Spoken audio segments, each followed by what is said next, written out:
அனைவருக்கும் என்னுடைய அன்பான வணக்கத்தை தெரிவித்துக் கொள்கின்றேன். My respectful greetings to all dear brothers and sisters who have assembled in this fantastic forum. But for the benefit of many who are assembled here from different parts of Bharat, assembled in Australia, I will mix both my mother tongue Tamil and English so that everybody can understand what I am trying to convey. முதல்ல I take this opportunity, ஆரம்பத்தில் நம்முடைய அற்புதமான ஐயா திராவிடமாயை புத்தகம் எழுதி தமிழகத்துல ஒரு தேசியத்தை விதைத்து ஒரு அறிஞராக கவிஞராக அவருடைய வாழ்க்கை பயணத்தை பார்க்கும் பொழுது பிரம்மி ஊட்டக்கூடிய ஒரு பயணம். சினிமா துறையில, கலைத்துறையில நிறைய இடத்துல சிறிய சிறிய வேலைகள் செஞ்சு அதெல்லாம் ஒன்னொன்னா வெளியே வந்து கடைசியாக தன்னுடைய தேடல் என்ன என்பதை புரிந்து கொண்டு புத்தகங்கள் மூலமாக, பேச்சுக்கள் மூலமாக நிறைய நம்ம பேசணும். ஐயா உன்னுடைய வாசகர் வட்டம் குழு எப்படி இருக்கும், தேசிய ஊடகவியலாளர் சங்கத்தை எப்படி எந்த அளவுக்கு தோற்று வச்சு மேல கொண்டு போயிருக்கிறாங்க, பல சாதனைகள். வயது என்பது தடையில்லை என்பதை தொடர்ந்து நமக்கு காட்டி கொண்டிருக்கக்கூடிய திராவிடமாயை சுப்பு ஐயா அவர்களுக்கு பாரத புதல்வன் விருது இன்னைக்கு வழங்கி OFBJP கௌரவிச்சிருக்கிறீங்க. இந்த நேரத்துல ஐயா அவர்களுக்கு என்னுடைய வாழ்த்துக்களையும் ஐயாவோட ஆசீர்வாதம் கிடைக்கணும்னு வேண்டி அதே நேரத்தில் உங்களுக்கு என்னுடைய நன்றியும் தெரிவித்துக் கொள்கின்றேன். I take this opportunity to thank all the esteemed members of OFBJP Australia for honoring, for bestowing our dravidamaayaisubbu ஐயா with this very unique distinction with the title Bharata Pudalvan award, and he fully deserves it. In fact, he deserves more.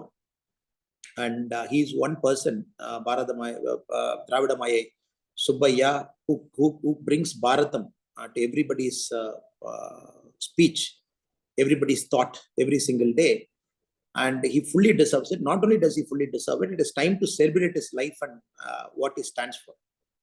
I personally believe that the society should celebrate Subbu Ayya more, and we should honor him more. We should keep reading his books more, and many of his books should come as a podcast, and he should be more visible despite his old age and the health issues that he is having. Because every single day of Subbu Ayya's speech with us is precious, it's a treasure.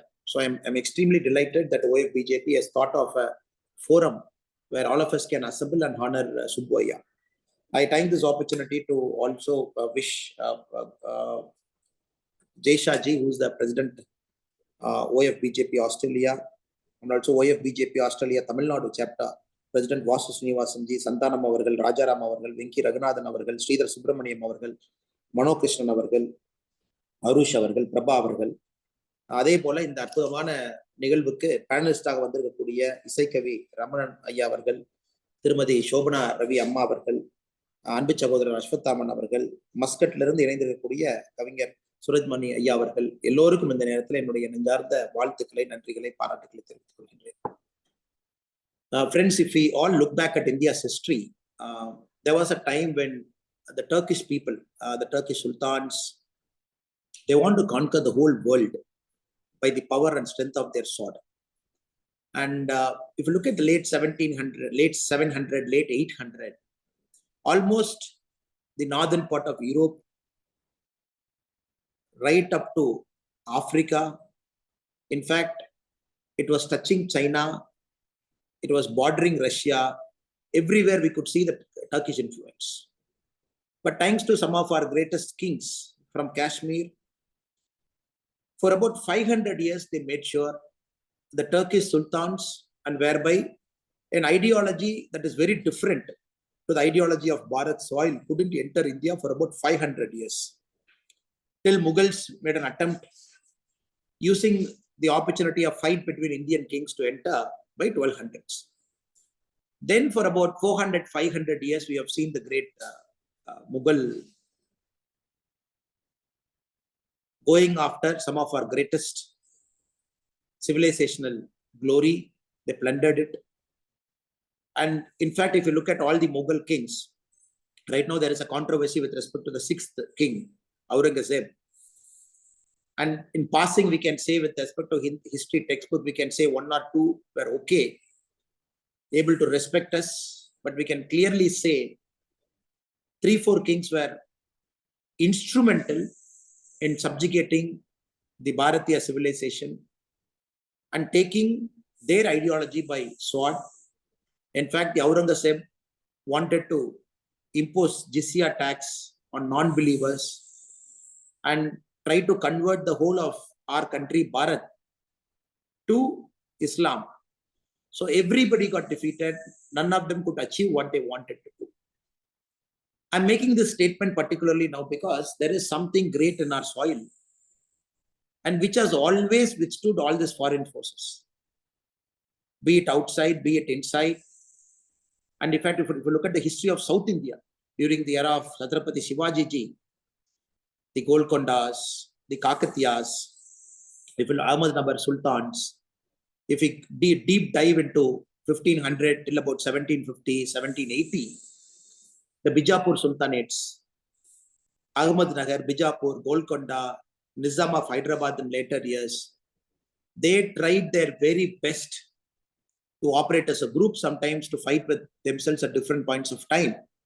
But even they couldn't do much. Some of the greatest kings who lived here, like the Vijayanagar Empire, when they were ruthlessly crushed in the Battle of Talikot by all the sultans combined together, they also couldn't achieve much in the later years. So the point I'm trying to keep in front of all our esteemed audience here is Bharat is a very, very special place. And it is Bharat which is the soul of the whole world now. And right now we are extremely delighted to see in front of our eyes Bharat reclaiming its ancient glory. And slowly, if not steadily, we are trying to make inroads into many of the places, starting with economic prosperity, then cultural assimilation, soft power giving to the whole of the world.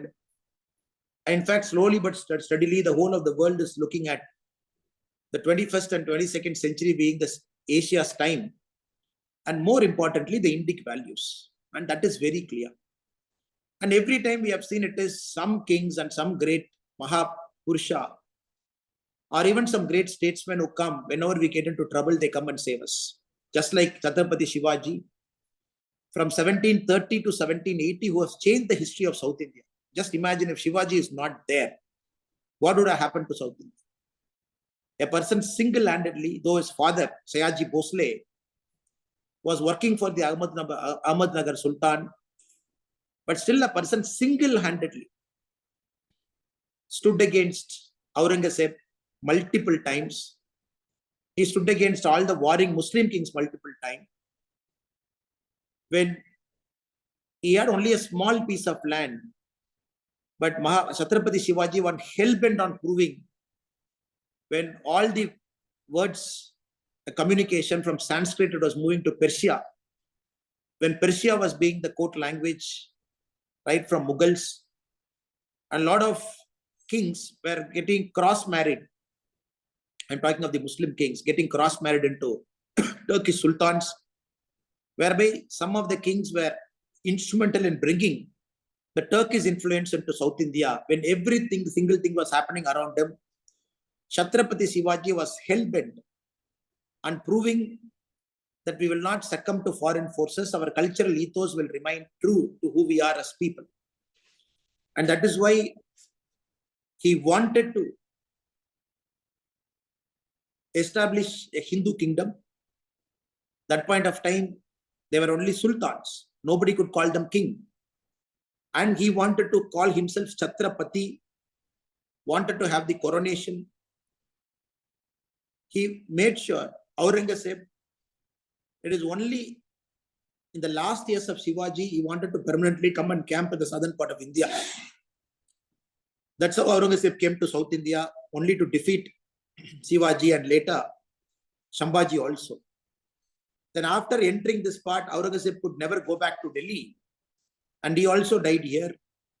And that is a controversy that is right now happening in Shambhajinagar district, the previously Aurangabad. So I'm mentioning this history because we should not lose sight of democracy. Many a time we talk about today's problem. We talk about today's issue in Tamil Nadu. Because if you look at history, democracy, if you look at 2,300, 2,500 years of democracy in some form or the other, we have to very well understand whenever tyrannical forces and the forces of tyranny, they come and establish their order, it is always we see a light at the end of the tunnel. Somebody will stand up. They will make sure the tyranny is defeated. Who thought 300, 400, 450 years of Mughal rule, a Chhatrapati Shivaji will come? Who thought a Chhatrapati Shivaji will come? His father Sayaji Bhosle being an employee of the Ahmedabad Sultan, who thought his son would stand up and dare to dream that he can establish an Hindu Rashtra starting from south.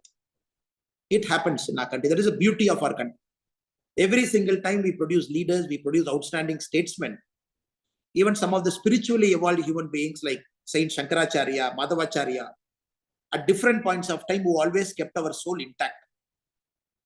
So we always have to see history with a longer sense of arc. Likewise, Dravidian politics in Tamil Nadu, which started possibly, if we can trace back to 1917, the Backward Classes Association. The 1919, the launch of the Justice magazine, which later became the Justice Party. Then 1943 onwards, the dismantling of Justice Party. 1949, the establishment of Dravidamaayaisubbu, DMK as a political party.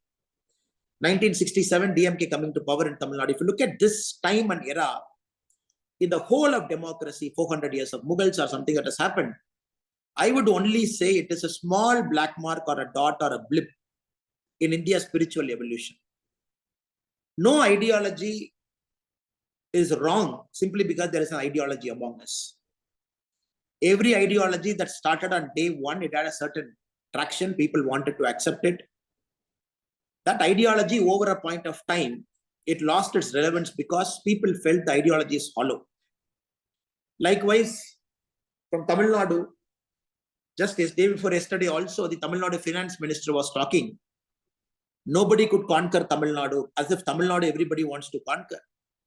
You see, even the great mountain rat Chhatrapati Shivaji could not conquer Tamil Nadu. I felt very sorry at Tamil Nadu politicians' ignorance, where they don't know that it is Shivaji's stepbrother, his father Sayaji Bhosle's son from different wife.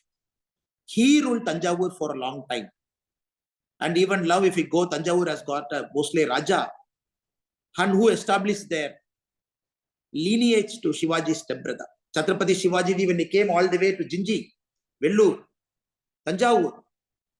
So he made an understanding with the stepbrother. He said stepbrother will start paying him taxes, so he went back. Different story. Again, so the minister has taken so much effort to say Tamil Nadu was not conquered by all these people, but what about Tamil Nadu fully conquered by the Britishers? Partially conquered by French and Dutch at different points of time. Tamil Nadu has become a safe haven for missionaries, not now, starting from 1650. If you look at the recent book written by Manu S. Pillai on guns, God and missionaries, that book clearly illustrates how from 1650, Tamil Nadu was a base place where all the missionaries came in and ruled their roost. In fact, Tamil Nadu is the earliest part of the world where the missionaries felt the only way they can conquer Tamil Nadu is by becoming spiritual. That's a very funny story. Starting from Madurai, when the Christian missionaries wanted to convert people, the Christian missionaries started wearing a saffron cloth. Some of the Christian missionaries started wearing a sacred thread. Some of the Christian missionaries started following the spiritual practices of Hinduism because they felt that is the only way I can get into Tamil Nadu by doing this and conquering it. So anybody who's interested, I request you to read Manu S. Pillai's very beautiful book he has just written. How Tamil Nadu for the last 400 years, it has become a safe haven for all the missionaries who came here to operate. I want you to read it. Because that has become a model for missionaries to enter into other parts also. Even that is a problem. So none of the current DMK politician talks about it. None of the current DMK politician talks about after the British entering Tamil Nadu, throwing people to different parts of the world, so-called coolies in their own language, to tea plantations, Malaysia. So villages after village from Tamil Nadu were just, if you go to Namakkal, the whole village will get shifted to Malaysia. If you go to parts of Shivaganga, the whole village will get shifted to Sri Lanka. Likewise, West Indies, likewise Java, likewise Sumatra.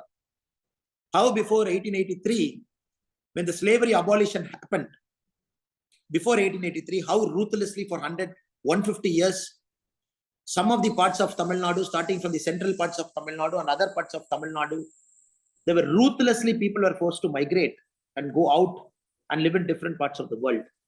So that sadly nobody talks about it. What British has done specifically to Tamil Nadu, not majorly to any other South Indian and other Indian states in Bharat. Likewise, even now, the deceleration that is happening in Tamil Nadu because we have lost touch with our spiritual practices, we have lost touch with our moorings. Before me, my brother Ashwathamanji was talking about many things that is plaguing Tamil Nadu now. Now, Tamil Nadu is one state, if I take a comparison purpose, this is a state which has got the highest debt burden in the country, which is about 9.62 lakhs. And anytime we'll be touching 10 lakh crore. 10 lakh crore as a total debt burden for a single state. Possibly the first Indian state to achieve it. A state government cannot keep lying and cheating to itself. I am not growing because somebody is discriminating. That is the reason for not my growing. That is a lie. If you ask a student who is failing in the school, why you did not study? The students will give 10 reasons. No, I didn't sleep well yesterday. My pencil broke. My sharpener was not functioning. I wanted to study, but there was some distraction. Your students will give 10, 15, 20 reasons to show why he has got poor marks. Now this current Tamil Nadu DMK government, from day one, it is excuse after excuse after excuse to show why Tamil Nadu is not growing. If I'm doing a comparative analysis between Gujarat and Tamil Nadu, Gujarat this year in the budget has invested 95,000 crore for the capital investment. It is building 1,000 kilometers, 6-lane highway across Gujarat. Gujarat wants to get ready for Bharat's century, where they want to bring a lot of development there. Nothing wrong. Gujarat wants to do it. Fantastic. If you look at the budget of Gujarat, that is a budget with 27,000 crore surplus budget, revenue surplus budget. This is despite no alcohol revenue, zero alcohol revenue. If you look at the state of Tamil Nadu, despite a 52,000 crore alcohol revenue, ours is a negative budget. Ours not only a negative budget, Gujarat is investing 95,000 crore into capital expenditure. We are investing 55,000 crore into capital expenditure. So these are all signs to show 20 years from now which state will be more, which state will be less, which state will grow where we will be. Maharashtra continues to be number one. Fight between Tamil Nadu and UP, who's going to be number two. So it's a question of when UP is going to overtake. Some estimates say UP has already overtaken. If you look at the GST collection, Haryana collects more GST than Tamil Nadu, such a small state. It collects more GST than Tamil Nadu. So if you look at all the pattern, Tamil Nadu is in deceleration mode. That's very, very sad to see. Economically, we are not doing well. We are borrowing money and trying to balance the budget. How long and how far you borrow, nobody knows. So இந்த பிரச்சனைகள் எல்லாம் தான் இன்னைக்கு தமிழ்நாடு அரசியல்ல பேச வேண்டிய விஷயம். This, how a common man's life is affected, poor law and order, dynastic politics. One inefficient fellow sitting as somebody's son, he wants to keep chamchas around him. Dynastic politics. Chamchas want to keep chamchas around him. That is how all great civilizations have fallen. Chamcha leader coming and sitting, promotes chamcha. That chamcha promotes multiple chamcha. And all great civilizations have fallen. And Tamil Nadu is all set to fall with BMK. That is why 2026, there is a need for leadership change. But if you ask me, I don't see much among political parties with respect to what they bring to the table. You can say, oh, this party is 100% evil, this party is 90% evil, this party is 80% evil. That is what you can say. You cannot say this party is 100% evil and this party is 10% evil. That is a problem. That is a choice before Tamil Nadu people now. Who has to align whom? What kind of political formation in 2026 should come and sit? So that is the biggest thing that is happening. So this I believe is decoding Tamil Nadu today, such an ancient, glorious Bharatiya civilization. For 500 years, 700 to late 1200, nobody could enter. Mughals entering 450, 500 years. Even when the history of South India would have changed, because everybody was sent as a representative of Mughal to Deccan to rule over this place. When so many people are ganging up, one Chhatrapati Shivaji single-handedly changed the history of South India, possibly the history of India. Then the Dravidian movement and the DMK now for the last 70 years. So again, 100 years from now, when we talk, We will only see this as a passing phase. Probably Tamil Nadu would stand corrected by that time. But right now, as we speak, these are the ills, these are the issues that is plaguing us. Corruption, sky time, all-time high. So these are the main issues that people like Subbu Ayya, a lot of eminent people with zero media mileage, where a lot of people from Tamil Nadu, if you look at the other ideologues, they get celebrated every single day in a stage. Every single day there will be Porkili, somebody coming singing their praises. And this is a state where everybody gives nickname to them. I don't know by giving nickname what we are going to achieve. Everybody gives a name to themselves. Or they will call 100 of their chamchas. They will tell their chamchas to give one name to that leader. And everybody gets a leader. You compare their name to who they are as a person, there will be zero correlation between their name. But Subbu Ayya is one guy, even now, he doesn't have any other name except the name that his parents have given him, which he has earned to prove that he deserves his name, Subbu Ayya. In fact, we all lovingly call him dravidamaayaisubbu after the book he has written. So these are the problems a nationalist ideologue in Tamil Nadu has to go through. A person who stands for nationalism will get shied away from a lot of forums, will get shied away from a lot of the so-called book reader clubs, so-called a group of chamchas assembling and giving honor to themselves, state government giving them award after award, movie nights, ramp walks. But Subbu Ayya doesn't want any of that. Even now, if you go to his home, quietly sits in his home with the joy and company of his thousands of books, keep writing, churning articles or articles. That is what it makes all of us get attracted to Subbu Ayya and get Subbu Ayya special for all of us.